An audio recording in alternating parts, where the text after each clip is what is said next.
It's important that we note at the beginning of this homily that when we talk about a gathering of healthcare workers, that care of the sick is basically synonymous with the history of the church. Our founder, Jesus himself, came in the world to heal, demonstrating the power of God to bring about wholeness in the life of all his people. And so Jesus entrusted that work of care of the sick to his church from the beginning.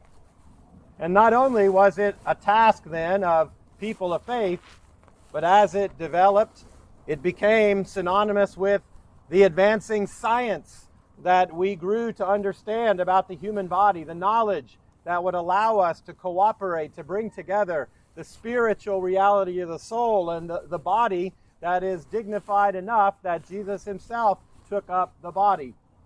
And so this coming together of faith and science, of body and spirit, this is the hallmark of the advancement of the care of health. The first hospitals were Catholic hospitals.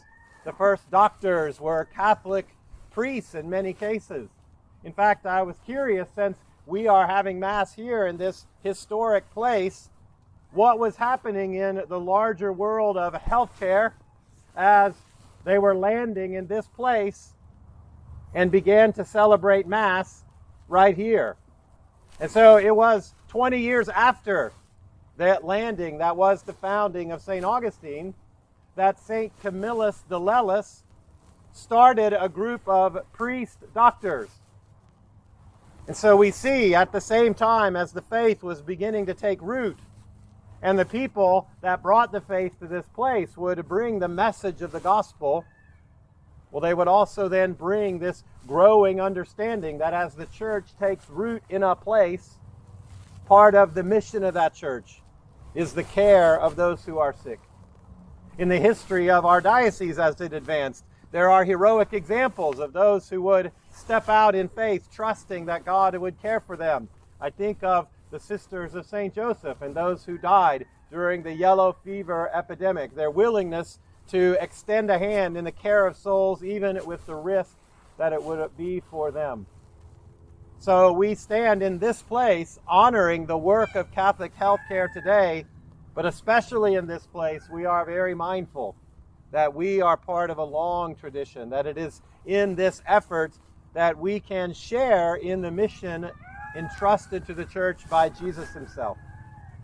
And so we pray that the divine healer may work in our lives and through our hands, so that our care for souls may bring about what God most desires, a soul transformed and ready to share in his life forever.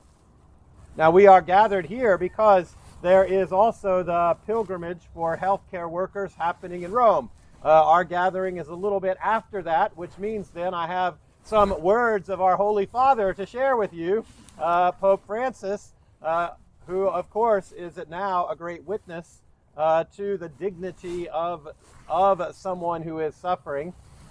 He was not even able to deliver the homily that he had prepared for the Jubilee of healthcare workers. And so it was read by Archbishop Fisichella in that gathering. So I want to share with you a little bit of what he said. He started his whole reflection by pointing to words from the prophet Isaiah that have God speaking to his plans. And the plans of God for his people were to say, "See, I am doing something new." And Pope Francis pointed out that he didn't say, "I will do something new," but rather he said, "I am doing something new."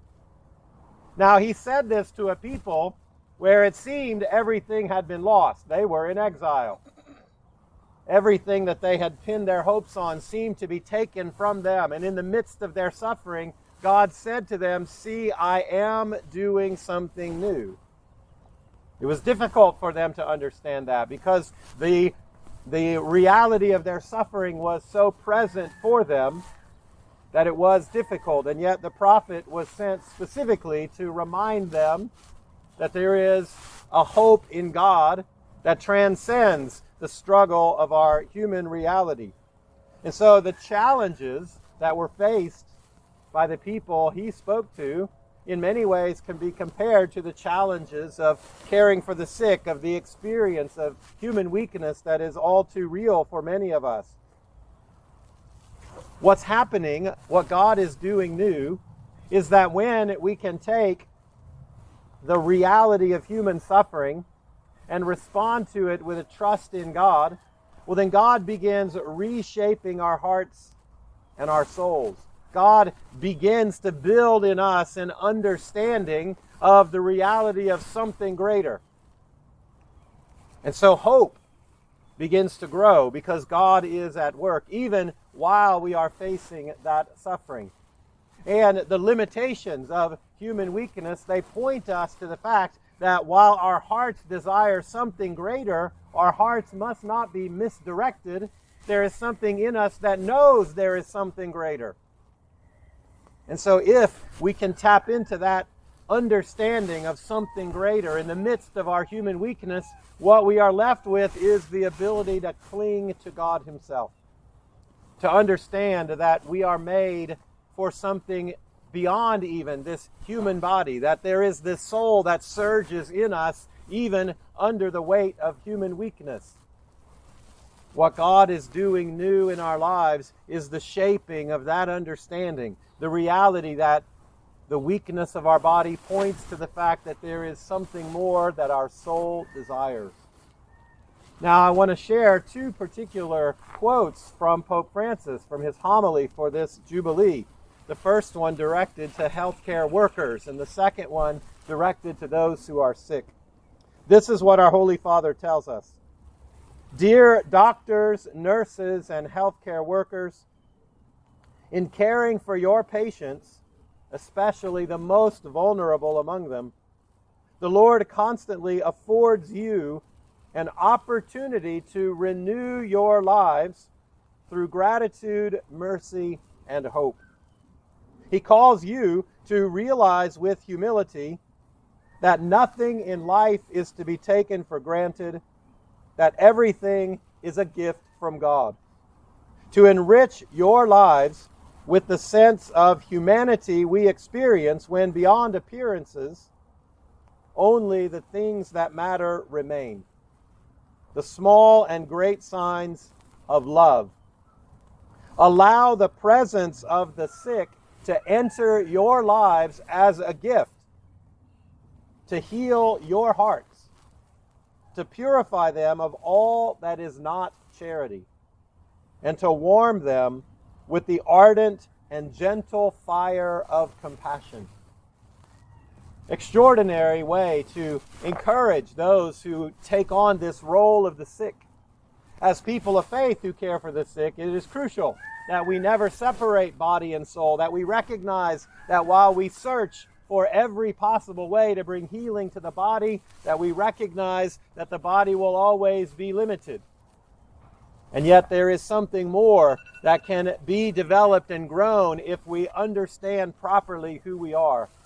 What stood out to me most from what our Holy Father said, he says, the sick can purify your hearts of all that is not charity. In other words, what your heart needs most is charity. And in the end, the only thing your heart needs is charity.